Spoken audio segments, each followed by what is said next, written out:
Okay, we're picking up after starting talking about 3 functions so far of the integumentary system: sense of touch, protection from trauma and pathogens, and temperature regulation, which can be aided by sweating, and then blood vessel regulation, either dilation of skin capillaries or constriction of skin capillaries. Now let's look at a 4th function of the skin. One of my favorites, actually. You have got to have a good cry or a good workout, whichever you prefer, quite possibly both, because your skin has a mechanism to excrete stress. And let's see if you can think of how it's coming out. So one way it's coming out is through tears, and the other way is through sweat.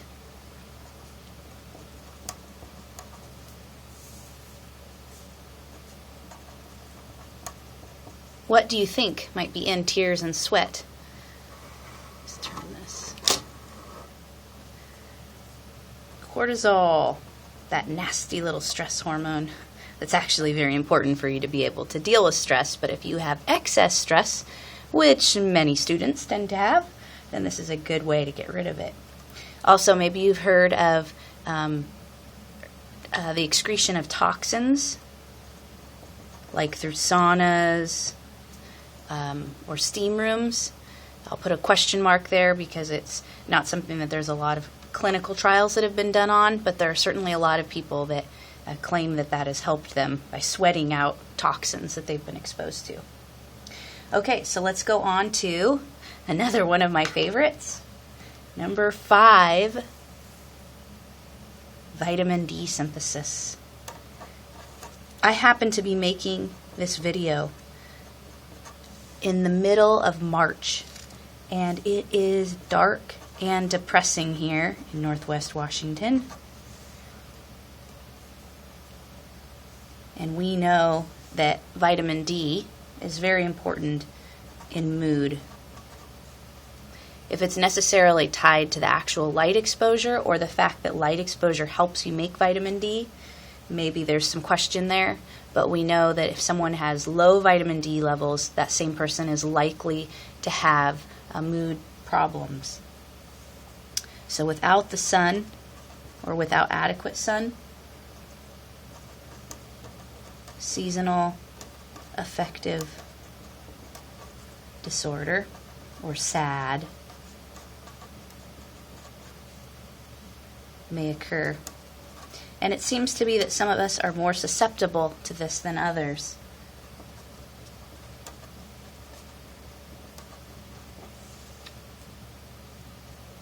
So before I go on with further functions of vitamin D, so mood is one of those, let's look at our picture here about the formation of vitamin D. Of course, you're going to color your sun with happy yellow.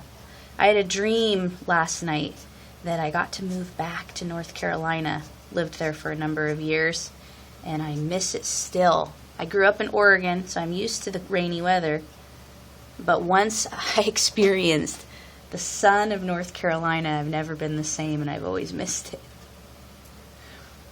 Okay, so the sun causes the blood vessels in your skin that are carrying cholesterol, so it can make this capillary. Capillary is the tiniest kind of blood vessel that you have. Cholesterol in your blood is converted into vitamin D by UV light.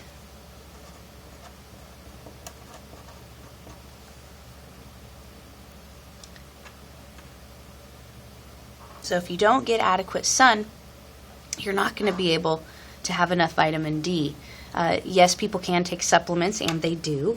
And yes, there are some foods that have vitamin D in them, such as some kinds of fatty fish and mushrooms, interestingly.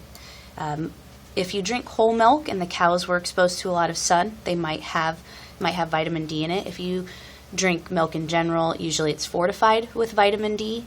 But unfortunately, if you're drinking fat-free milk, you're not going to assimilate much of that vitamin D because it's a fat-soluble vitamin. So make sure you drink whole fat milk. Okay, so now let's look at a few other functions of vitamin D. So mood. And then the next one you could put is bone health.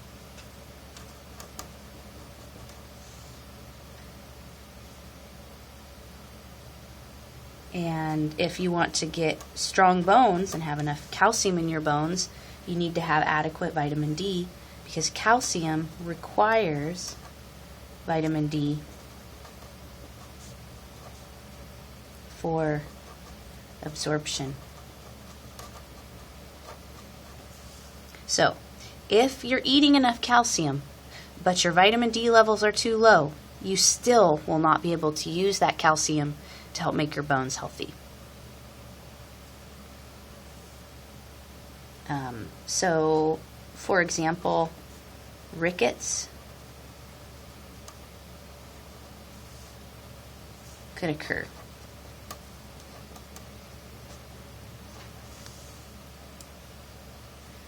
Okay, and then another function, and rickets is soft bones, where they have enough flexibility but they don't have enough calcium.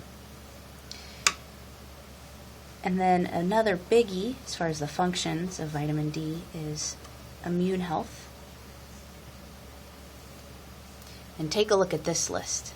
Basically, if you don't have adequate vitamin D, if you have low vitamin D, you are more likely to have certain kinds of cancers. So we say there's an inverse relationship. Maybe you've heard that word before. Inverse means that the lower someone's vitamin D levels are, the higher their risk for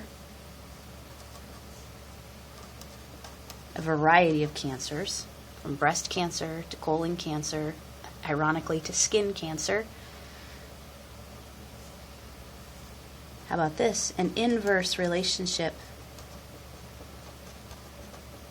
with allergies.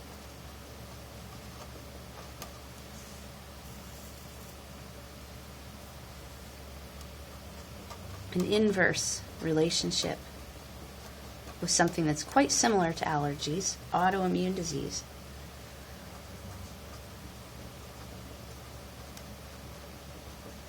Makes you want to get some vitamin D, huh? And then last, but certainly not least,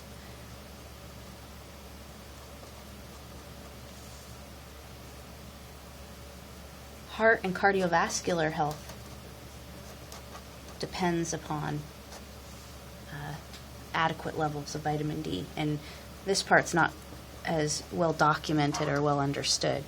But take a look at this list again. So vitamin D, important in mood regulation, bone health, immune health, and cardiovascular health. Now it could possibly be, because we always remember the phrase, correlation does not equal causation. So these are correlations, but does that mean that it's vitamin D that directly protects from cancer or allergies, etc.? And there is evidence to help support that there could be a direct relationship there, but it also could be something else. For example, if you have low vitamin D, you probably aren't in the sun very often. If you're not in the sun very often, it could be that you're missing out on a variety of important health benefits that the sun has that haven't been documented yet. So, just some food for thought there.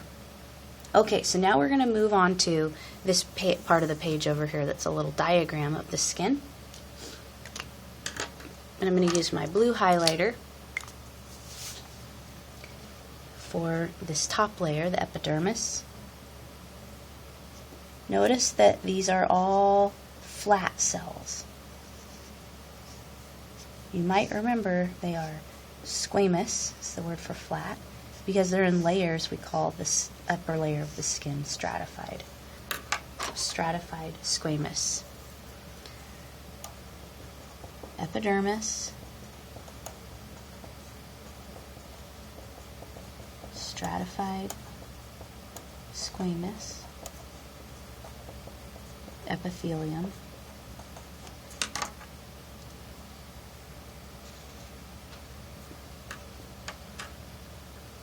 at the very bottom of the epidermis, are the cells that make new squamous cells, and they're called, this layer is called the stratum, meaning the layer, the stratum basal, or the lowest layer.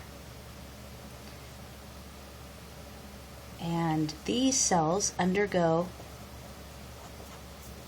very plentiful mitosis,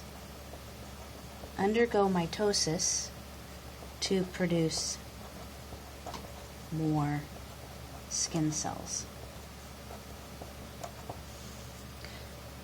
Also found in the lower layers of the skin are melanocytes.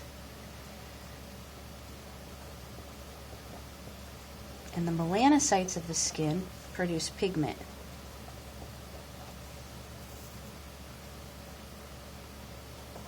Which is color. And depending on your genetics, you can be coded genetically to make lots or little.